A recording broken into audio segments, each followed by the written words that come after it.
এতিয়া ভক্তি নকৰা আৰু কৰাৰ মাজত শাস্ত্ৰই আমাক কিবা পাৰ্থক্য দিছে নেকি? সুন্দৰভাৱে দ্বিতীয় স্কন্ধত সিদ্ধান্ত দিছে,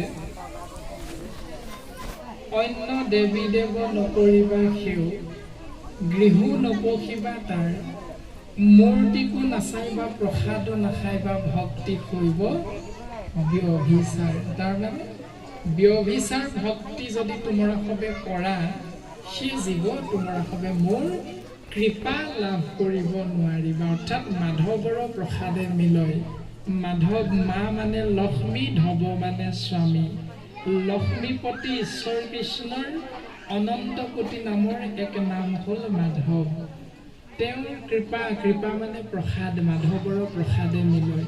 এতিয়া তেওঁৰ কৃপা আপুনি মই জীৱই কেতিয়া লাভ কৰিম? তেতিয়া যেতিয়া আপুনি মই ভক্তি কৰিব বিচাৰিম।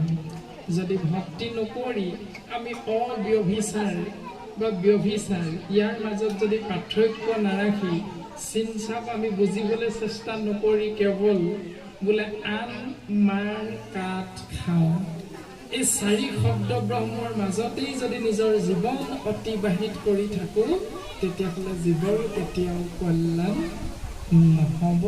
এই শাস্ত্ৰই আমাক সিদ্ধান্ত দিছে। কৃষ্ণৰ কৃপাত তেবে গুচয় সংসাৰ ভয়, এহি মানে গীতাৰ নিৰ্ণয়। এতিয়া গীতা শাস্ত্ৰৰ মূল দৰ্শন হ'ল সেয়াই। তেতিয়াই জীৱক কৃষ্ণই কৃপা কৰিব, আৰু কৃপা লাভ কৰাৰ পাছত গুচয় সংসাৰ ভয়, এই সংসাৰৰ মায়া ছেদ হৈ জীৱই পৰম আত্মা, পৰম ব্ৰহ্ম প্ৰভু ভগৱন্তত বিলীন হ'ব পৰা মাৰ্গ দৰ্শন হৈ যাব।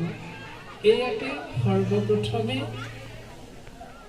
নিগম শাস্ত্ৰৰ জৰিয়তে সমস্ত জীৱৰ প্ৰতি কৃপালু গুৰুজনাই উপদেশ প্ৰদান কৰি গ'ল।